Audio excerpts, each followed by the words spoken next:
Hello everybody, I'm Kerlunkus and welcome back to Haunted Gaming Revisited. Today we have a special guest with us, reading the first 4 chapters of a very popular creepypasta known as NES Godzilla. I'm very excited to have him on, and with that being said, we're going to go ahead and get right into this. So, our guest is Peter from Hey Peter, of the Hey Peter Platinum channel, all those channels. And with that being said, I'm just going to go ahead and let him take away these chapters, beginning the first part, now. When I was a little kid, the 2 things I loved most in life were Godzilla and NES games. So naturally, when Godzilla, Monster of Monsters came out, it was like a dream come true. Well, almost. To sum it up, most of the game revolved around getting through very repetitive outer space levels while smashing up tanks and jets, and then fighting against Godzilla's monster enemies. Overall, it was pretty mediocre, but back then, I didn't care. When I got the game as a present for my 10th birthday, I played it night and day, as much as I could.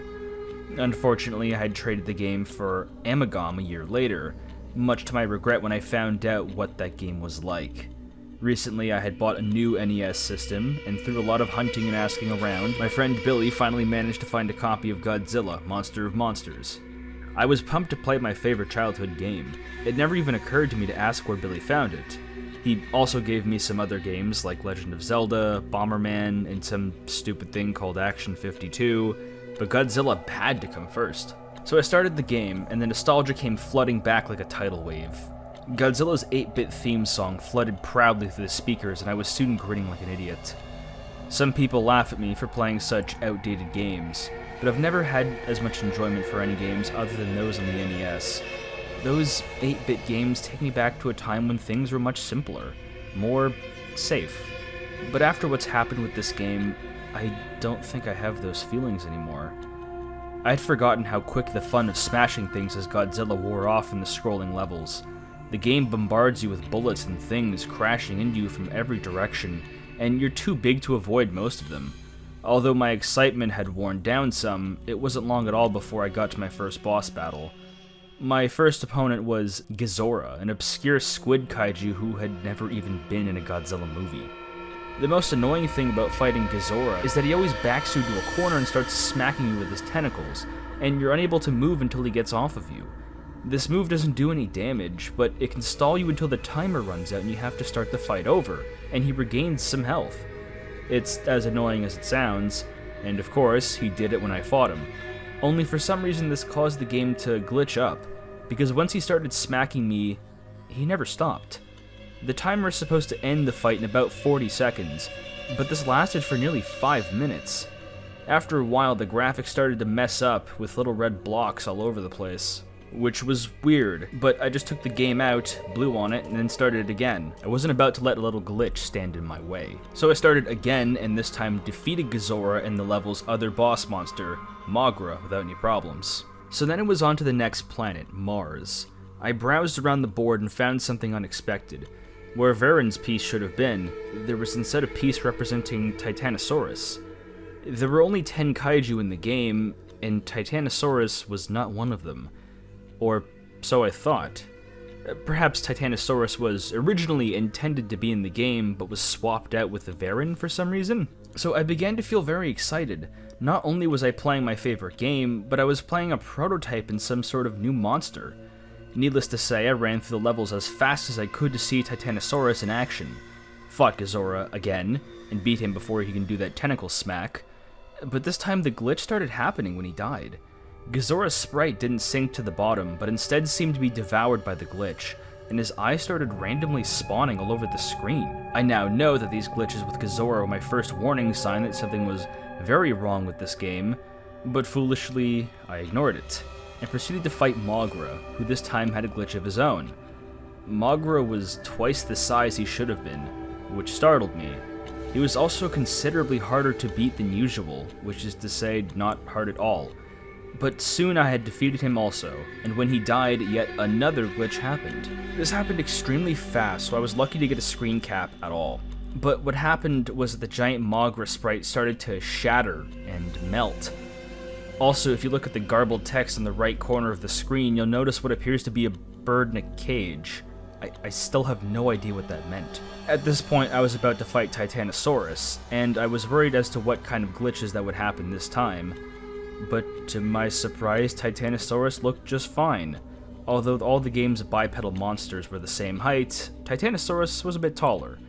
But since Titanosaurus was actually taller than Godzilla in his film debut, I thought this was kinda cool. After a very fun fight with the monster that wasn't supposed to be in the game, I took over the enemy base and proceeded not to Jupiter like normal, but instead to Pathos. Pathos was the same as Jupiter in layout, except the board was dark blue rather than green. The first thing I noticed was that all the usual level icons had been replaced by a blue rock in some kind of orange honeycomb shape. There was one icon that had part of the jungle icon shape, but I didn't pay much attention to it. I checked the other side of the board to see the new monster. Instead of Hedorah, it was Biollante. But that couldn't have been right. Godzilla vs. Biollante didn't come out until 1989, and this game was made in 1988. Perhaps Toho put Biollante in the game to build excitement for the movie next year, but changed their minds? I tried to rationalize the game's abnormalities any way I could, but this would prove to be futile. Pathos map song was the first new song I had heard in the game. Like most of the new songs, it was hard to describe, but I'll try. It started out slow and suspenseful, much slower than any song in the game, but every 12 seconds or so there would be a loud clashing sound, but the tempo changed. It was like the composer randomly played parts from 5 different songs with the same instruments. I moved Godzilla over to one of the many blue rock icons that had replaced the jungle icons and started the level. The level resembled a blue mountain range with a blood-red planet in the sky. But there was something odd about the mountains. They had a shredded paper look to them. I thought at first maybe the glitch I had affected it, but it looked far too intentional. And I quickly noticed something else about this level. There were no enemies at all. Not even obstacles. I should also mention that this is where the point meter started to become glitched beyond comprehension, but it didn't bother me much. I never kept up with the game points. So, without having anything to focus on, I listened to music while walking through the level unopposed. The music had a sorrowful feel to it. It would have been rather pleasant had I heard it in a normal game. The level went on for 3 screens, but with no obstacles around, I finished it very quickly. I tried other levels of the same type to see if there were any enemies to appear, but there were none. There was little else to be seen in the Blue Mountains, so I tried the other level type. I started one of the orange levels, and my eyes were assaulted with a grotesque background of tumorous orange eyes. The sky was the same as the ground, so I assumed the game was indicating this level takes place in a cave. The only enemies here were the Mantango spawn, but as you can see, the little bastards were everywhere. The music certainly didn't help, with a mixture of screeching sounds and loud drum beats that sounded like a monster's theme in a horror film. After completing it, I tried to avoid playing through any more of these levels whenever I could. The map was short, so it was only a few minutes before I headed through the rematch of Ghidorah and Mogra. But this time, their sprites and attack patterns were vastly different. I fought Mogra first. Mogra's replacement was a flying machine with a slight resemblance to a Pasagula alien. It was a bit like fighting Mothra, only it moved with a lot more grace. It attacked by spinning its front tentacle like a corkscrew, and it still had an I-beam, except now it fired from the drill. This lanky aberration had replaced Ghidorah, and the new beast was much more of a challenge. It would run and jump at a fast pace, constantly swinging its arms around to make it hard to get close. And of course it tried to pin me in the corner with as much as annoying resolve as ever. I defeated it using a combination of tail whips and heat beams spamming. I defeated them and was going to fight Titanosaurus, but when I started the fight, Titanosaurus was nowhere to be seen, and the game simply went back to the map with the Titanosaurus piece now missing. There was no one left to fight but Biollante, so I eagerly started the battle. I was quite surprised to see that Biollante had started the fight in her rose form. She was immobile and used tentacles to keep away from the main body, which took most damage. As expected, she turned into her final form after taking enough damage. The sprite looked pretty damn good for 8-bit. The battle technique was the same, except now Biollante could move, albeit slower than any other monster. Being hit by the tentacles did more damage now, and Biollante could do an acid spit, which I managed to avoid by jumping in the screen cap. Not much more difficult to beat than Titanosaurus. It only took 2 rounds. But when Biollante was gone, the music had stopped, and there was a new icon replacing the bass. The icon wasn't there before I beat Biollante. It resembled a red tribal mask, and I had a feeling of dread when I saw it. But since it replaced the bass, it must be the only way to exit Pathos. I moved Godzilla to the square and started the level. It was a hellish-looking place with no sky, and a flickering fire in the background. The fire looked far more advanced than anything I've ever seen on the NES. There was music in the form of a slow, steady drum sound resembling a heartbeat. All the text on the top of the screen and the life bar were gone. In their place was a single bit of text in the middle of the screen that said, "Run." My feeling of dread had intensified. I cautiously walked through the level, but like the Blue Mountains, there were no enemies. I paced around for a minute before thinking, run? From what? The first time it hit me, I didn't even see it. I heard a noise outside my room and turned back to see if something fell, and when I looked back, Godzilla was dying. I figured it must have just been a glitch, but I wasn't going to play through the game without Godzilla, so I restarted the game and went to the password screen. Have I ever mentioned how creepy the password music screen is? If you've played the game, you know what I mean. It doesn't at all fit with the mood of the game. It's like something from a horror game. Maybe they made it like that so kids wouldn't cheat? I was quite annoyed at this point because I thought I was going to have to fight all of the monsters again. But that didn't happen. The game started me off right where I was before I started the red face level. So I tried again, making sure to pay attention this time. That's when I heard a low bellowing sound.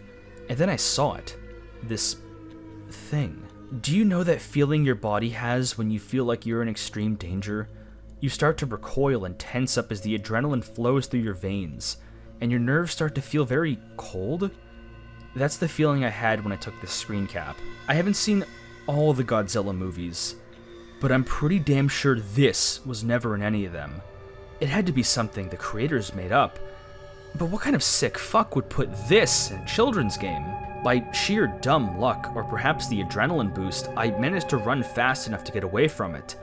It ran very fast, so much so that if you saw it, you were almost certainly going to die. And when I say die, I mean your monster gets killed instantly if the creature touches them. Once I had gone back to the map, I was so afraid that I was extremely tempted to just shut off the game and try to pretend this never happened. I couldn't believe what I had just seen. It couldn't have been real. And even if I wanted to continue, I still had to get Mothra through this chase level. But as I stayed inactive on the map screen for a few minutes, my fear was replaced by burning curiosity. What the hell had just happened? What was the rest of the game like? I only had to beat this level with Mothra and then it was on to the next world. But when I moved Mothra to the red face, the game registered it as me beating the level. I was quite relieved. I tried to prepare myself for the next world, Trance. I was still pretty shook up from my last level when I started Trance. Trance's map music did nothing to ease the tension. As for how to describe it, have you ever heard the theme from Videodrome? That's the closest thing I can compare it to. I checked to see who the new monster was, and it was Orga, a monster who didn't make his film debut until 2000, appearing in a game made in 1988. So much for my theories about Titanosaurus and Biollante. There's no way this game was made in 1988. Those guys at Toho may be smart, but I'm sure they couldn't see that far into the future. If they could, they never would have given Roland Emmerich the rights to make a Godzilla movie. No, this had to be a hack of some kind, which just opened up even more questions. Who made this hack? When? How? And most importantly, why? The why was the question that bothered me the most. My immediate assumption was to think Billy did this to pull a joke on me, but that couldn't be right either. Billy didn't know how to make a ROM hack. And even if he did, he'd probably just do something stupid and simple, like replacing all the monsters with crudely drawn genitalia. Unless Billy had amazing game editing skills and a serious dark streak to his imagination that he never told me about, he couldn't have made this. Is it even possible to put a hacked ROM into a cartridge? Aside from all that, my eye was drawn to a new icon on the map, a question mark. and I was really curious as to what it did. I'm sure you're also curious, so I'll explain the quiz levels now, since this is when they started appearing. There was one of these per map from here on, and they always appeared near the start of the map.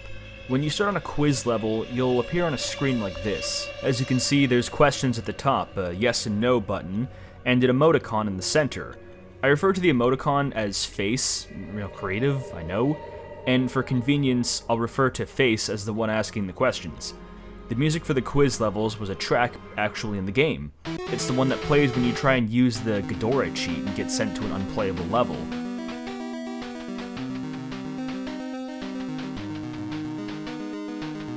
Have I ever mentioned how creepy the password music screen is?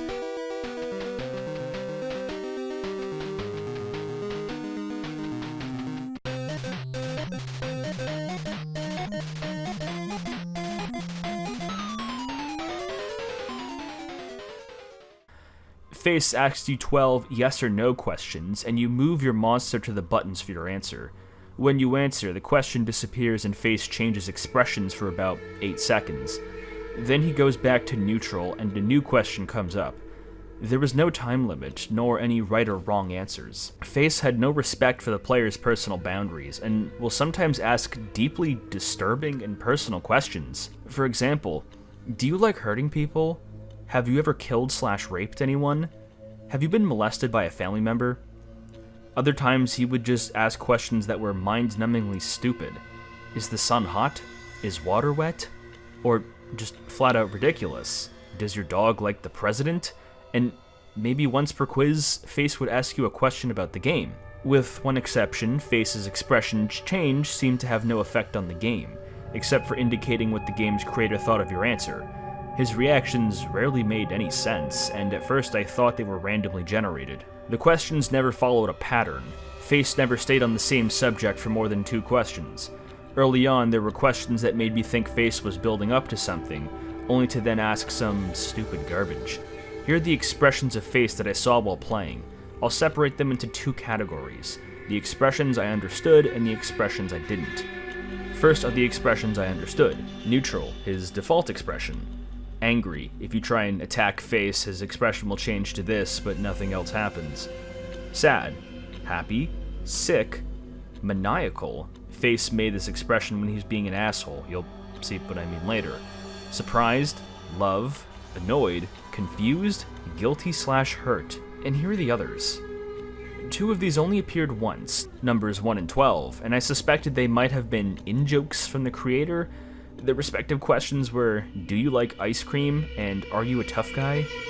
As for the questions in the first quiz, luckily I had a notepad and pen ready. I have problems remembering things, so I often carry around to jot things down. And sometimes I doodle in it when I'm bored. So when the first quiz started, I thought I'd record what happened. I'm glad I did. Here are the first series of questions, my answers and Face's reaction. Quiz 1, do you like the game? Answer, yes, reaction, happy. 2, are you afraid? Answer, yes, reaction, surprised. 3, are you over 18? Answer, yes, reaction, weird face, 5. 4, do birds have teeth? Answer, no, reaction, love. 5, is peanut butter good? Answer, no, reaction, sick. 6, does the moon rotate? Answer, yes, reaction, weird face, 11. 7, do you have a job? Answer, yes, reaction, confused. 8, do you like hurting people? Answer, no, reaction, annoyed. 9, is the sun hot? Answer, yes, reaction, sad. 10, do you like dogs? Answer, yes, reaction, happy. 11, is the president good? Answer, yes, reaction, weird face, number 3. 12, does your dog like the president? Answer, no, reaction, angry. Now that I've explained all of that, time for the gameplay. After the quiz level, I tried the new green temple icon first. Wow, maybe this is why the game is so weird. One of the designers was clearly drugged out of his mind. Jokes aside, I was quite impressed by the graphics of this level, as disorienting as they were, but I hate those creepy, blank staring statue faces. The music had a hypnotic, Indian techno vibe to it. There were 2 new enemies in this level, a flying ghost-type thing with a trunk, and a bat with a horse skull for a face. They appear at random, but I was lucky to get a screen cap of them both. Then I proceeded to a Blue Mountain level, expecting another nice, calm stroll. I took my time walking through and was completely taken by surprise when this happened. Not Mogra came speeding towards me and took off quite a bit of health with his tentacle screws. It only took me 2 minutes to kill him without having to worry about a time limit, but the boss monsters never showed up in the scrolling levels of the normal game. I was worried as to what other rules the game might break. After another Blue Mountain stage, it was time to fight Not Varen, whose replacement was one of the most bizarre things in the game. This strange creature attacks you by kicking, and also opening up his chest and firing heat-seeking missiles? I still don't get it. The missiles were sometimes a pain to deal with, but I found out you could tail whip them out of the way. Not Varen was probably the easiest out of all the monster replacements. The same could not be said for Not Hedorah. Apparently the source of the horse bats, Not Hedorah was the most aggravatingly difficult monster to fight yet, mostly because of his special ability. He could shriek and summon a small swarm of those horse bat things. I know there's only 2 in the screen cap, but every time he did this, about 10 would arrive. The AI took advantage of the distraction and attacked twice as fast while those horse bats were flying around. Once that annoyance was over with, I went through a green temple level to kill some enemies to restore my health. Interestingly, none of the horse bats showed up after Not Hedorah was killed, and that was when I got an idea. If killing all the monsters makes the red face show up, what would happen if I avoid fighting Orga and go straight to the base? So I gave that a try. The game told me that there was no monster there when I tried to start the base level, and immediately afterward the game took control of my Godzilla piece and moved it in front of Orga. My little trick didn't work, so I tried to prepare myself for another chase.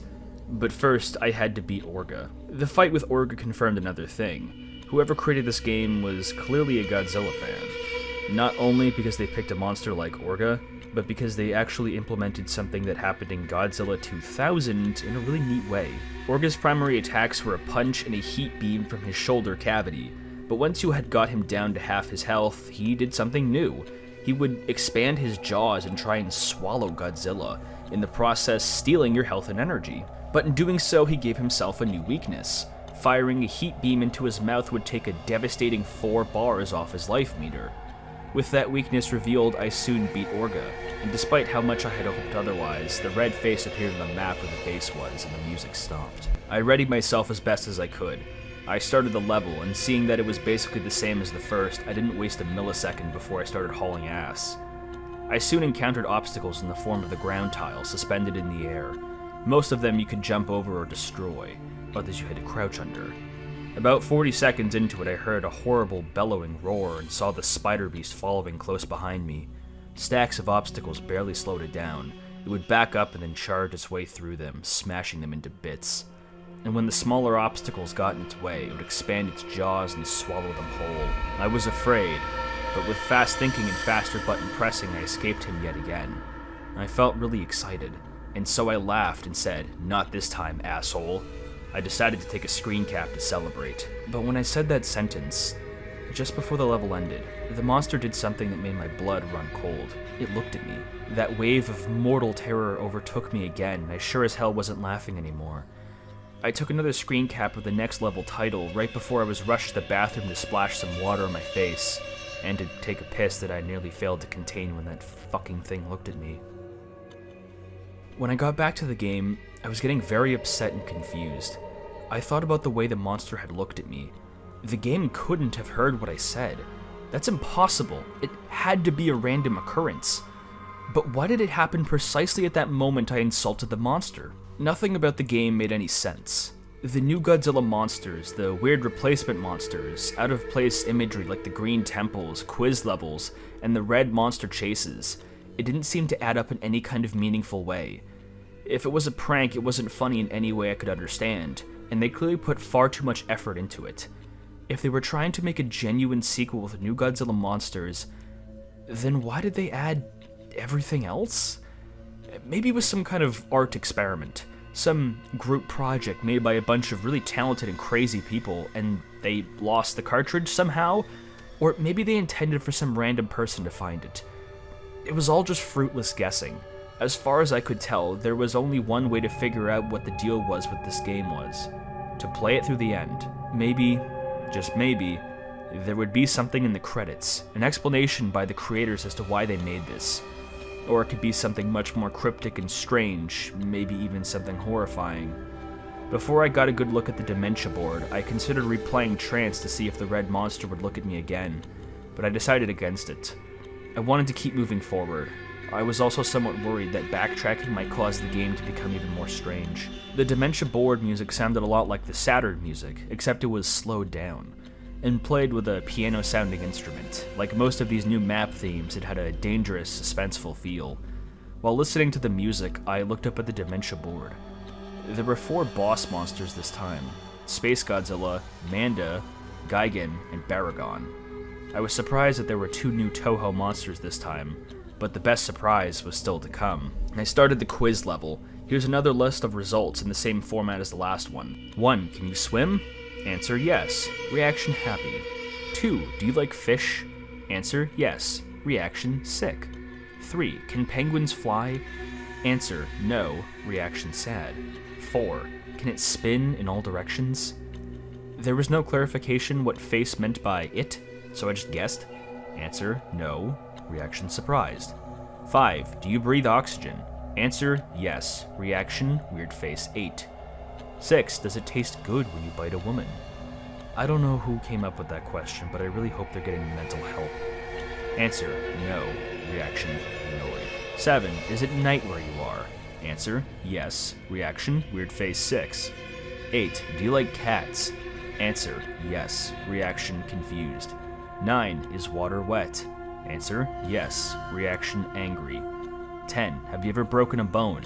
Answer, no. Reaction, happy. 11. Do you like your job? Answer, yes. Reaction, hurt. 12. Would you like a new monster? Answer, yes. Reaction, weird face 11. I wasn't entirely sure at the time what face meant by new monster, but I couldn't resist answering yes just to see what would happen. The result was mind-blowing. The game took me back to the board and I had a new playable monster in the form of Angirius. Ever since I was a kid, I always wanted to play as Angirius, since he was my second favorite Godzilla monster. And plus, I never liked Mothra all that much. I moved my new Angirius piece over to the next level right over it, eager to test out my new monster. Before I get into the level description, I'll talk about Angirius a bit. Using the up and down buttons, you can choose whether Angirius stood in a bipedal stance or crawled around in all fours. It wasn't a huge difference, but being able to stand was helpful in boss fights, and crawling sometimes helped dodge obstacles and attacks. He could punch and kick like Godzilla, but no tail whip. Instead, he had something far more interesting: the ability to curl up into a spiked ball of death and roll around. You could still take damage, but it was lessened. It was a good way of clearing out stage enemies, but unfortunately doing this also drained the power bar. But the spiked ball wasn't his only special ability.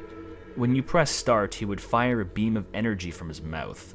It resembled Titanosaurus' sonar attack, and if this were a hack, it may have been inspired by the roar attack from the Atari's Godzilla fighting games. Also note is that when playing as Angirius, the level meter gets glitched up. Judging by the life and power bar, I'd say he's on level 10? Now, onto the level. As you might have guessed from the level icon, these levels are green palette swaps from the ground and background titles from the Blue Mountains. But what immediately caught my attention was the water, which had a transparency effect. Was that even possible for an NES game? I know the Super Nintendo could do it, but I never had even seen a transparency effect in a game on an NES. The Green Mountains music was played with the same instruments as the Blue Mountains, but the melody was totally different.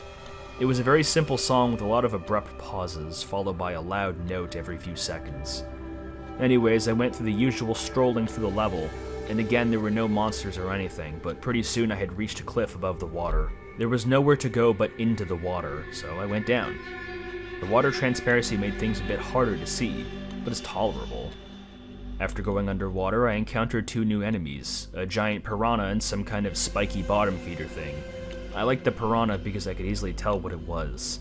It was a sane enemy that would appear in a real game, and there were very few enemies like this. They didn't take much hits to kill, but they were quite annoying, and could considerably trim down your life if they got close enough. They also tend to travel in packs. As for the bottom feeders, they're easy to deal with. They swim along the bottom off the screen towards you, and are easily crushed with the roll attack or jumped over.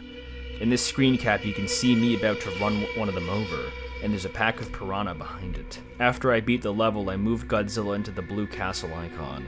I started the level and got a title screen with the text, "Unforgiving Cold." The level itself looked like a castle dungeon made of blue bricks, with rows of identical white surface faces on the walls.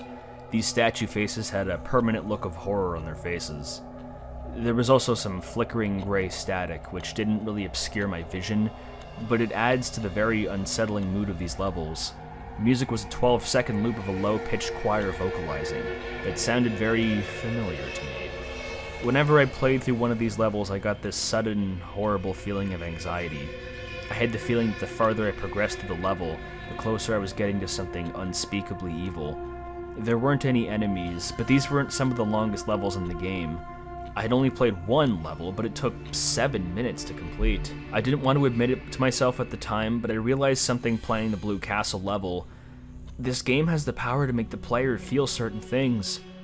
I don't mean in the sense you get irritated while playing a crappy game or get unnerved by something scary in a game.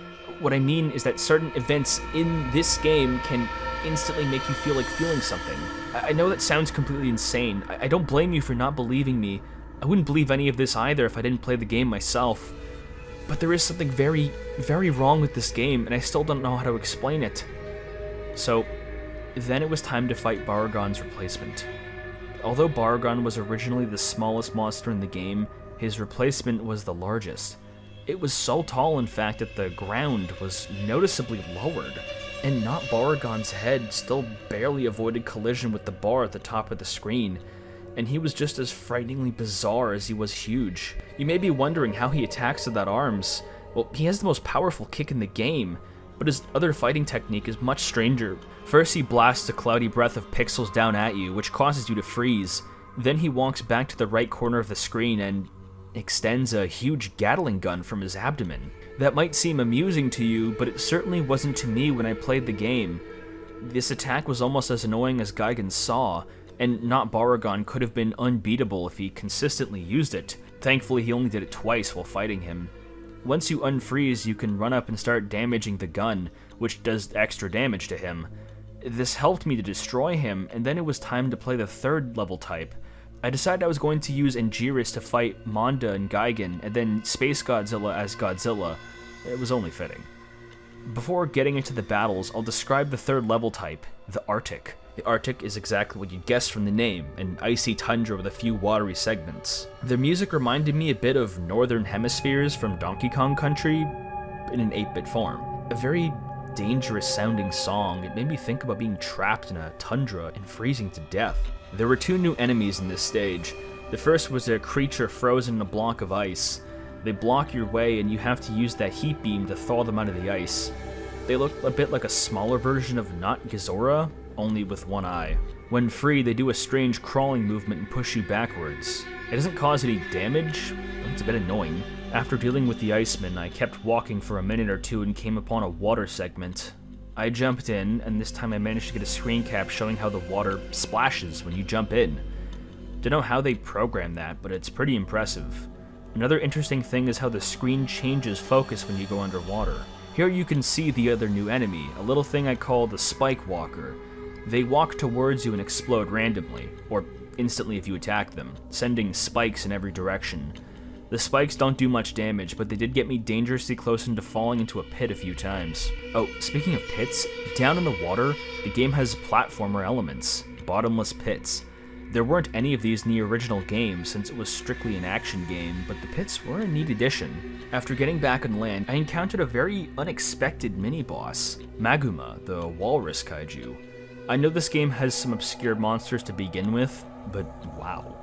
Not that I'm complaining, it's a pretty cool cameo for an underappreciated kaiju. Maguma's fighting tactics were very simple. He had a freeze beam and he could charge into you. Not very challenging, but certainly more entertaining than the Matongo mini-boss in the original game. One really interesting thing about Maguma is that he doesn't die when you defeat him. He turns tail and retreats. This was the first time I had ever seen an enemy monster change direction, let alone retreat. I tried to chase after him, but he disappeared after I got into the water. Poor bastard. And that does it for the Arctic. I'll talk about the Monda fight next. I forgot to mention before, but the music that played during the monsters' fights is reused from themes actually in the games. So far, the themes have been Titanosaurus is Gazora's music, Biolante is Hidora's music, Orga was Baragon and Mogra's music, Mondo's was Varen's music, and Space Godzilla was Mecha Godzilla's music. As for the fight, Mondo was a pretty crafty opponent. When it realized one tactic was ineffective, it would immediately change to a different one. Mondo used quite a few tricks, like spitting fire, biting, and the most irritating of all, constricting. It doesn't mercilessly drain your life down like Gigan's cutter, but it was by far Mondo's strongest attack. One last thing to note that I found pretty cool was that the Atragon showed up during the fight to help me out. Mondo crushed it with ease, but it was still cool. After I slayed Mondo, I was playing through an Arctic level for health power-ups, and then it was on to Gigan's replacement. When the fight started, I was very confused, because there was nothing there. I thought this was going to be like the Titanosaurus fight in Pathos, but just about the time it would have gone back to the map, a piranha appeared on screen. It wasn't there for long. As soon as it appeared, the speakers emitted an ear-splitting screech, and Not Gigan flew in and ripped the poor fish to pieces. Well, that's one way to get the player on their toes. The abrupt entrance scared the hell out of me and got my adrenaline rushing, which in retrospect was a good thing, because Not Gigan was one of the fastest, most unrelenting opponents in the game. Not Gigan was tough, but my new skills with Angiris helped to even the score. This was still an incredibly intense fight. Not Gigan's attacks consisted of some kind of blood laser he spews from his mouth, and a downward slash. I was expecting some hellish variant of the buzzsaw attack, but thankfully there didn't seem to be one. The howl attack was invaluable in defeating him. I would have taken more screen caps of the fight, but I really had to concentrate. After that, there was just one monster left to take down, Space Godzilla. As mentioned earlier, I used Godzilla for this fight. Space Godzilla's fighting technique was rather frustrating, but admittedly a very clever idea. Space Godzilla would use his energy to create two flying crystals, which would reach the ground and become crystal spires. These spires not only block you from reaching Space Godzilla, but it also allowed him to consistently recharge to full energy, and blast you with a deadly full-charged Corona beam until you broke the spires. Space Godzilla would eventually drain his own spires of energy until they shattered, but if you waited for that to happen, you'd probably lose a lot of life. Heat beams actually seemed to re-energize the spires, so you had to use physical attacks. When you finally got close enough to hit Space Godzilla, he was no pushover. When I punched him, he hit me back just as hard. Space Godzilla does everything in his power to knock you back to the left corner of the screen so he can create more spires. By the time this was over, I had about only 5 life bars left. But it didn't matter, because I didn't need to fight anymore. I needed to run. I decided right then that I really wanted to see the end of this game. As terrifying as these levels could be sometimes, I had to beat it to get through. I decided that no matter what happened, no matter what the game showed me, I was going to get to the end. I also made sure not to say a damned word while playing the chase level from here on. For this chase, I started out with Angiris, since his roll attack allowed me to move faster than Godzilla or Mothra. The chase started off like the first two, except there was a river of blood below the ground. I was beginning to get the hang of it, and the extra speed from the roll really helped me get an edge on the red monster, especially since I didn't have to worry about a power limit, and could keep rolling endlessly. Like the previous levels with water, the ground inevitably reached a stop, so I rolled off into the blood. To my surprise, the Hell Beast didn't follow after me, it just stopped at the edge of the ground and grimaced. I guess it can't swim, I thought to myself. So, I went under blood and continued moving. There wasn't anything around, but I knew something was up. The chase wasn't going to end that easily. Could it? Surely something else had to show up. And sure enough, I heard the bellowing roar, something slightly different, and the monster was following me after in a new aquatic body. I had no idea it was a shapeshifter. After it reappeared, the chase started to get into the difficulty I had expected, being submerged slowed me down, and putting me and the beast at about the same speed. The only thing that would keep me alive was fast thinking and reflexes. I encountered some bottomless pits in which the mines floated up from. I assumed that if you hit one, it would damage you and knock you back. Considering how fast the red monster swims, hitting the mines would be instant death, so I went through the great effort to avoid them. But that wasn't all I had to be wary of. Halfway through the chase, the Hell Beast revealed yet another surprise. A tentacle formed from intestine and tipped from the claw, a set of jaws burst from its mouth, trying to pull me and devour me. I only barely avoided both the tentacle and the mines, but I could tell the beast was getting desperate because the chase was nearly over. And about a minute later, I had spotted a bit of a ground that had served as an exit. I leaped with all my might and could muster, without breaking my controller. The beast screamed with rage and jumped out of the blood river in one last attempt to drag me down, but I escaped its grasp.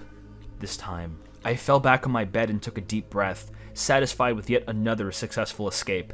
Now I was headed to the fifth world, Entropy. So here we are at the halfway point of the story. I just wanted to cut in right here and stop this video before things get even longer, because the next part is going to be just as long as this video. This is probably one of the lengthiest creepypastas I've ever covered on this series so far. There's probably going to be lengthier creepypastas, I imagine, but I wanted to get the help of Peter here with this story at least, and so I greatly appreciate his help, as I've said in the beginning, and I'm pretty sure you can all tell that I greatly appreciate it, because it just adds to that extra layer of revisiting, the nostalgia. Anyways, when we come back, I'll give you my opinions on chapters 1 to 4, or the whole story pretty much. I suppose we could just tackle our opinions at the very, very end of the story. That's how I tend to do my opinions anyways. Whenever I analyze these, I always watch everything back just to make sure it's all good, and then I can build my opinions from that, just the creative process. But yeah, with that being said, I'm going to continue chapter 5 onward, Entropy, in the next part of Godzilla NES Haunted Gaming Revisited, featuring Hey Peter. This is me, Kerlunkus, and I'll see you guys in the next video.